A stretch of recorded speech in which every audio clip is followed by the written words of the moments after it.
Wayanad Pookode veterinary സർവകലാശാലയിൽ bomb ഭീഷണി. അഫ്സൽ ഗുരുവിനെ തൂക്കിലേറ്റിയതിന്റെ വാർഷികത്തിൽ പ്രതികാരം ചെയ്യുമെന്നാണ് ഭീഷണി സന്ദേശം. വൈസ് ചാൻസലർക്കും രജിസ്ട്രാർക്കുമാണ് ഇമെയിൽ സന്ദേശം എത്തിയത്. ബോംബ് സർവകലാശാലയിൽ സ്ഥാപിച്ചിട്ടുണ്ട് എന്നാണ് സന്ദേശത്തിൽ ഉള്ളത്. സ്ഥലത്തിപ്പോൾ പോലീസ് പരിശോധന നടത്തുകയാണ്. സാനിയോ മനോമി വിവരങ്ങളുമായി. സാനിയോ, എവിടെ നിന്നാണ് ഈ സന്ദേശം എന്നുള്ളത് പോലീസിന് മനസ്സിലാക്കാനായിട്ടുണ്ടോ? ഇപ്പോൾ അവിടെ ഒരു തിരച്ചിൽ പുരോഗമിക്കുകയാണോ?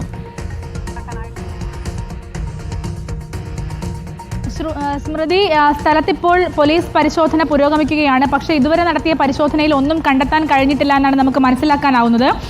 വെറ്റിനറി സർവകലാശാല വൈസ് ചാൻസലർക്കും അതുപോലെ രജിസ്ട്രാർക്കും വന്ന ഇമെയിൽ സന്ദേശത്തിലാണ് പൂക്കോട് വെറ്റിനറി സർവകലാശാലയിൽ ഒരു ബോംബ് ഭീഷണി ഉണ്ട് എന്നുള്ള തരത്തിലുള്ള സന്ദേശം വന്നത്.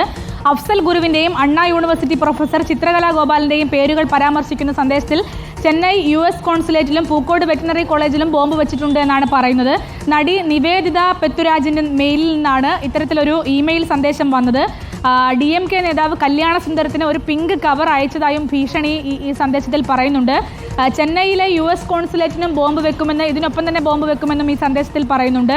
ഏതാനും ദിവസങ്ങൾക്ക് മുൻപ് സേലത്തെ ഒരു വെറ്റിനറി കോളേജിലും സമാനമായ ഒരു സാഹചര്യം ഉണ്ടായിരുന്നു. ഇങ്ങനെ ഒരു സന്ദേശം വന്നിരുന്നു.